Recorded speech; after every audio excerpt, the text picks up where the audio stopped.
Bapak Ibu hadirin undangan yang berbahagia. Tadi banyak yang menyampaikan lanjutkan. Hati-hati, ini tahun politik. Bapak Ibu yang menyampaikan lanjutkan, saya yang didemo.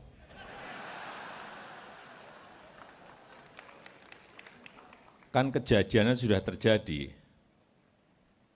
Pertama, menyampaikan Pak mantan Ketua HIPMI, Pak Menteri Investasi, karena alasan ini, lanjutkan. Besoknya nggak ada sehari saya yang didemo besar-besaran. Loh, yang ngomong bukan saya, yang didemo saya. Demo dong Pak Bahlil.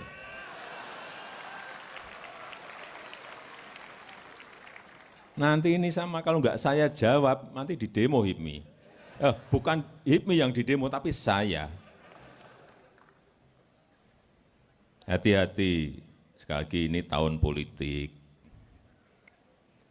Tapi saya nangkap, yang dimaksud dilanjutkan itu adalah programnya. Pemimpinnya siapapun terserah. Tapi yang dilanjutkan adalah program-programnya. Supaya ada kontinuitas, supaya ada keberlanjutan. Jangan sampai pemimpin satu sudah mengerjakan, tidak dilanjutkan oleh pemimpin berikutnya. Ini yang bahaya. Dan selalu kalau seperti itu, mulai terus dari TK terus. Sudah ke SMP, sudah ke SMA, ganti pemimpin, mulai lagi dari TK lagi. Kapan kita akan sampai ke lulus universitas? Dan problemnya sekarang ini bukan problem yang enteng. Semua negara mengalami hal yang sama, ketidakpastian.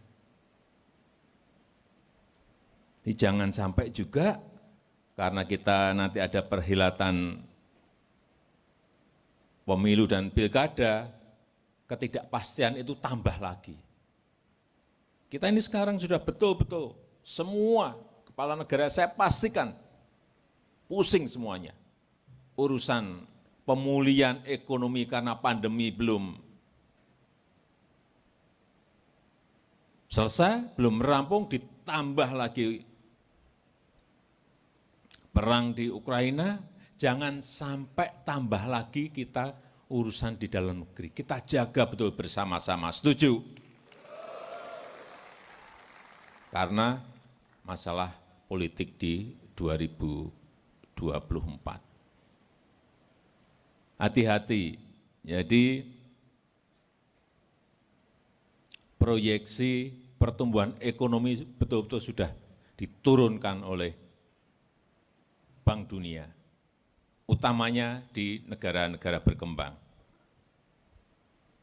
Dari yang sebelumnya 6,6%, proyeksi di 2022 diturunkan menjadi 3,4. Anjlok betul. Dan kita alhamdulillah di kuartal pertama kemarin masih bisa tumbuh 5,01%. Enggak ada negara G20 itu yang tumbuh 5,01. Hati-hati juga, ini yang menjadi momok semua negara sekarang ini adalah inflasi. Jadi momok semua negara. Dan kita, meskipun ada kenaikan sedikit, tetapi masih bisa kita jaga dan kita kendalikan. Coba dilihat, sudah ada negara yang sampai inflasinya di atas 70%. Amerika yang biasanya hanya 1%, sekarang sudah 8,3%. Inilah problem besar semua negara. Diperkirakan ada 60 negara yang akan mengalami kesulitan keuangan maupun ekonomi. Dan diperkirakan mereka akan menjadi negara gagal kalau tidak bisa segera mengatasi ekonominya. Inilah yang perlu saya ingatkan kepada kita semuanya.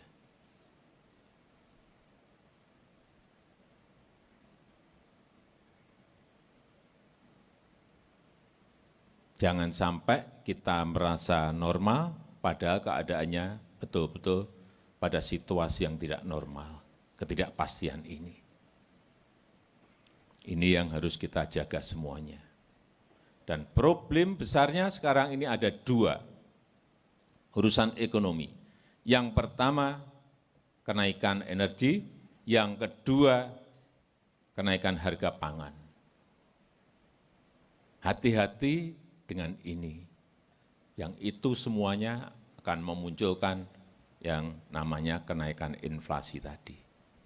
Naik semuanya, gas alam sudah naik 153%, batu bara naik 133%. Tapi yang senang yang ada di sini banyak, karena kenaikan batu bara. Utamanya yang saya tahu, ini ketua umum ini senang pasti. Bang Ical juga pasti senang. Karena harga batu bara naik. Minyak naik 58%. Oh ya, ketua Kadin juga benar. Ketua Kadin batu baranya juga banyak. Pak Arsad. Minyak naik 58%. CPO naik 27%, yang punya kelapa sawit juga senang. Tapi hati-hati, di luar itu kenaikan-kenaikan yang perlu kita waspadai, urusan gandum, urusan jagung, urusan kedelai, yang naik kurang lebih 30-an%. Nanti imbasnya kemana-mana. Gandum, karena penghasil gandum 30-40%, Ukraina dan Rusia sekarang bermasalah, gandum seluruh dunia harganya naik. Dan kita nanti di sini ada mie, di sini ada roti, semuanya berasal dari gandum. Jagung, 7 tahun yang lalu kita masih import jagung 3,5 juta ton dari luar. Data terakhir kemarin di kuartal 1 saya lihat import kita sudah di angka 800.000 ton. Artinya turun sangat drastis. Tapi masih ada PR 800.000 tadi harus diselesaikan.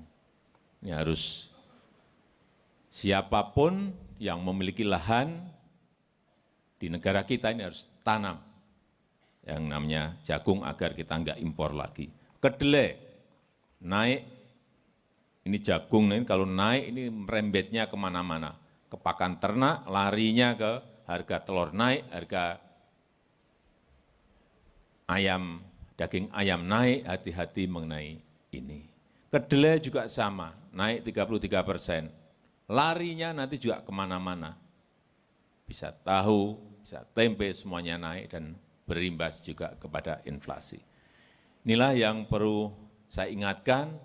Yang berkaitan dengan pangan itu hati-hati ke depan, tetapi juga menjadi peluang bagi para pengusaha, utamanya anggota HIPMI untuk masuk ke bidang-bidang ini. Pangan, energi, ini adalah peluang. Karena diperkirakan hari ini ada kira-kira 13 juta orang yang sudah mulai kelaparan di beberapa negara karena urusan pangan. Jadi hati-hati mengenai ini. Dan negara-negara lain juga sudah mulai membatasi tidak ekspor pangan. Hati-hati mengenai ini. Kalau kita tidak bisa mandiri urusan pangan, ini juga bisa menyebabkan bahaya bagi negara kita. Dari 3 negara yang sudah stop ekspor pangan, sekarang sudah menjadi 22 negara. Sehingga sekali lagi kemandirian pangan ini sangat penting. Saya mengajak kepada seluruh anggota HIPMI untuk masuk ke bidang ini. Tanam yang tadi kurang jelas, jagung. Untung pasti untung, karena harganya jagung baik.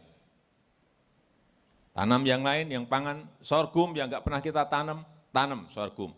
Terutama di NTT. Kita sudah mencoba kemarin 40 hektar, tumbuh sangat baik di NTT.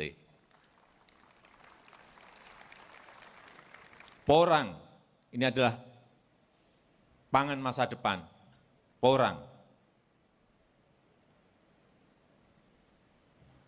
Karena gluten free bisa ditanam dimanapun. Dan tanaman-tanaman lain yang kita miliki, sagu, singkong, dan lain-lainnya. Ke depan saya pastikan karena ada problem besar yang lebih besar lagi yaitu perubahan iklim, pangan akan menjadi persoalan seluruh negara. Dan yang terakhir, mengenai pembelian produk-produk dalam negeri.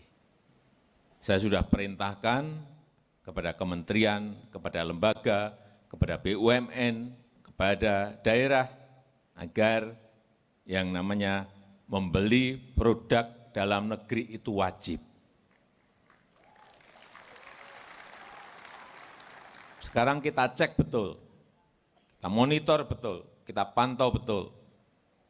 Karena anggaran kita ini gede banget. Besar sekali. APBN, APBD, kemudian anggaran di BUMN besar sekali. Dan terakhir, sekarang kita catat semuanya dengan platform digital. Sekarang sudah masuk komitmen 825 triliun. Komitmen seluruh kementerian dan lembaga ini kalau semuanya beli produk-produk dalam negeri, ini akan bergerak semuanya.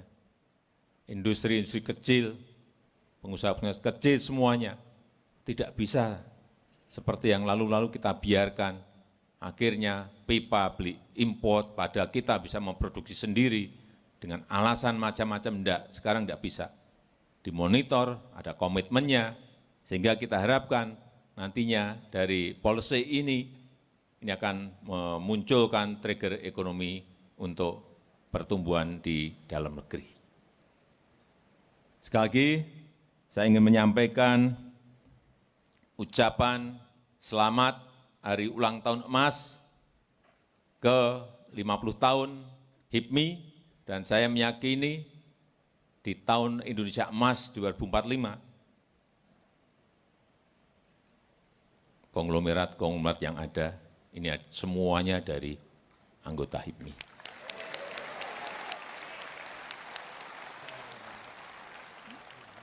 Nah kalau sekarang umur 20 tahun, 25 tahun, 30 tahun, 40 tahun, tambah 25 tahun artinya umur 60-an, 50-an, 65-an, sudah menjadi konglomerat semuanya, saudara-saudara.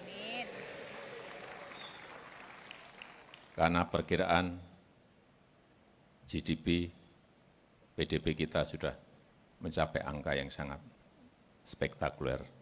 Asalkan ada konsistensi dari pemimpin-pemimpin ke depan untuk berani memutuskan meskipun hal itu sulit, yaitu seperti tadi yang disampaikan oleh Pak Menteri Investasi, masa hilirisasi, jangan takut untuk stop ekspor bahan mentah. Setelah stop nikel, tahun ini mungkin kita akan stop lagi boksit, tahun depan lagi mungkin stop timah, tahun depan lagi stop tembaga, dan seterusnya. Sehingga nilai tambah itu ada di dalam negeri, dan negara akan mendapatkan pajak, BPH, badan BPH, karyawan mendapatkan PPN, mendapatkan biaya ekspor, yang semuanya akan memperkuat APBN kita. Saya rasa itu yang ingin saya sampaikan pada kesempatan yang baik ini. Selamat ulang tahun ke-50 HIPMI. Terima kasih. Assalamualaikum warahmatullahi wabarakatuh.